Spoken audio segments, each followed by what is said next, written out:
Right. Srinivas గారు కడప నుంచి. శ్రీనివాస్ సాక్షి ప్రతినిధి లైన్లో ఉన్నారు. అక్కడ ఏం జరుగుతుందో వివరిస్తారు. శ్రీనివాస్ చెప్పండి, అక్కడ ఏం జరుగుతుంది, ఏమిటి అసలు ఈడీ గొడవ ఏంది, ఈ మధ్యలో సడన్గా ఇది ఎందుకు వచ్చింది? ఈ రోజు ఉదయాన్నే ఈడీ అధికారులు అందరూ కూడా అవినాష్ రెడ్డి ఎంపీ వైఎస్ అవినాష్ రెడ్డి ఇంటి దగ్గరకు చేరుకున్నారు. అంతేకాకుండా ఏదైతే ఆ కేసులో ఉన్నటువంటి సిబిఐ కేసులో ఉన్నటువంటి వాళ్ళ ఇళ్ల దగ్గర అందరి దగ్గర కూడా వెళ్ళినట్టుగా మనకి సమాచారం ఉంది. దేవిరెడ్డి శివశంకర్ రెడ్డి ఇంటి దగ్గర కూడా ఈడీ అధికారులు వెళ్ళారని తెలుస్తుంది. ఇంకా ఇతర ఎవరైతే వివేకానంద రెడ్డి మర్డర్ కేసులో ఉన్నారో వీళ్ళందరూ ఇళ్ల దగ్గర కూడా వెళ్ళారు అనేది మనకు సమాచారం అందుతుంది. పూర్తిసారి ఇప్పుడైతే వైఎస్ అవినాష్ రెడ్డి ఇంట్లోకి వెళ్ళి సోదాలు నిర్వహిస్తున్నటువంటి పరిస్థితి స్పష్టంగా కనిపిస్తుంది. అంటే కోఆపరేట్ చేస్తున్నారు, ఏదైతే దీనికి సంబంధించినటువంటి వాళ్ళు ఏమైనా సోదాలు చేసుకుని విచారణ చేసుకుని అని చెప్పేసి వైఎస్ అవినాష్ రెడ్డి గారు పూర్తి స్థాయిలో కోఆపరేట్ చేస్తున్నట్టు నేపథ్యము. మొత్తం మీద అయితే ఆయన ఇంట్లో ఇప్పుడు సోదాలు చేస్తున్నారో ఏకకాలంలోనే పులివెందుల్లో ఉన్నటువంటి ఎవరైతే కేసుకు సంబంధించి కొంతమంది ఉన్నారో వాళ్ళ ఇళ్లలో కూడా సోదాలు చేస్తున్నారు అనేది అయితే సమాచారం ఉంది. మొత్తం మీద ఈ దీనికి అంటే అసలు ఇదే కేసులో వీళ్ళు విచారణ సోదాలు చేస్తున్నారా ఈడీ అధికారులు, లేకపోతే ఇంకేదైనా వేరే కేసు అనేది కూడా క్లారిటీ లేనట్టు తెలిసి ఏమి సమాచారం అయితే వాళ్ళు బయటకు చెప్పకుండా వచ్చి ఈ రోజు ఉదయాన్నే అంటే వివిధ మీడియాల్లో అయితే link to Viveka murder case అనేది వస్తుందని విన్నాము.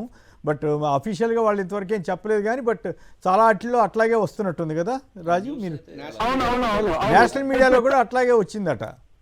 అవును, పూర్తి స్థాయిలో. ఎందుకంటే సోదాలు చేస్తున్నది కూడా వివేకానంద రెడ్డి మర్డర్ కేసులో ఉన్నటువంటి వాళ్ళు, దానికి సంబంధించిన వాళ్ళ ఇళ్లలోనే సోదాలు చేస్తున్నారు కాబట్టి దీన్ని అదే విధంగా భావించవచ్చు. అయితే అధికారులు అయితే ఇంతవరకు క్లారిటీ అయితే ఇవ్వలేదు. మొత్తం మీద సోదాలు అయితే జరుగుతున్నాయి. అన్ని చోట్ల కూడా పులివెందులకు సంబంధించి దాదాపు 4-5 చోట్ల 4-5 అంటే వివేకానంద రెడ్డి మర్డర్ కేసులు ఎవరైతే ఉన్నారో వాళ్ళందరూ ఇళ్లలో కూడా సోదాలు జరుగుతున్నాయి అనేది స్పష్టంగా ఉంది. వైఎస్ అవినాష్ రెడ్డి ఇంట్లో మాత్రం సోదాలు నిర్వహిస్తున్నారు. అక్కడ పూర్తి స్థాయిలో కోఆపరేట్. రైట్, కట్ అయినట్టుంది. పొద్దుటూరు శాసనసభ మాజీ సభ్యులు రాచమల్లు శివప్రసాద్ రెడ్డి గారు ఉన్నారు. వారు వైఎస్ఆర్ కాంగ్రెస్ పార్టీ అధికార ప్రతినిధి కూడా, కడప జిల్లాకు సంబంధించిన వారు కాబట్టి వారు ఏం చెప్తారు ఏందో. రాచమల్లు గారు నమస్కారం, మాట్లాడండి. ఏమిటి సడన్గా ఈ ట్విస్ట్ ఏమిటి? ఓకే అన్న, బాగా మాట్లాడండి దయచేసి. ఈ మామూలుగా మన ఆంధ్రప్రదేశ్ రాష్ట్రంలో జరుగుతూ ఉండేది సహజమే కదా.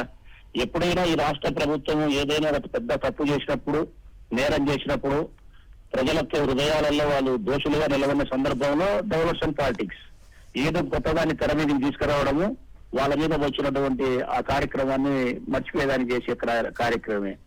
లేకపోతే రాష్ట్రమంతా దగ్గోలు పెడతా ఉండేది నిరుద్యోగ యువతకు మీరు చేసిన అన్యాయం.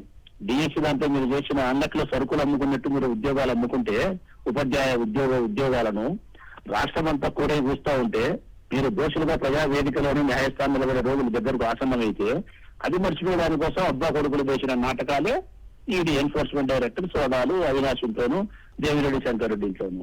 అసలు ఇది అర్థముండే కార్యక్రమాలు దీంట్లో ఆల్రెడీ ఇప్పటికే సుప్రీంకోర్టు చెప్పింది, సిబిఐ వాళ్ళు చెప్పినారు, ఏ దర్యాప్తు సంస్థ అయితే దర్యాప్తు చేస్తామో వాళ్ళే చెప్పినారు. దర్యాప్తు చేయాల్సిన అవసరం లేదు, మేము చేయాల్సిన దర్యాప్తు చేసినాము, ఇందులో మా దగ్గర ఉండబడిన సమగ్రమైనటువంటి సమాచారాన్ని కోర్టు వారికి అందించినాము, ఇక విచారణకు పోవచ్చు అని చెప్పి సిబిఐ చెప్పింది. సుప్రీంకోర్టు స్పష్టంగా చెప్పింది, దీంట్లో జగన్మోహన్ రెడ్డి గారిని కానీ మరొకరి గారిని కానీ విచారించాల్సిన అవసరం లేదు. ముద్దాయిలు చేయడం కాదు, విచారణకు పిలిచాల్సిన అవసరం కూడా లేదు. ఆలస్యం అయిపోతుంది, సునీతమ్మ ఆలస్యం చేస్తాను కేసులు కావాల్సుకునే అని చెప్పి సుప్రీంకోర్టు కూడా చెప్పింది. ఇటువంటి సందర్భంలో మళ్ళా కొత్తగా వచ్చి ఈడీ సోదాలు చేయడం అంటే అసలు ఎన్ఫోర్స్మెంట్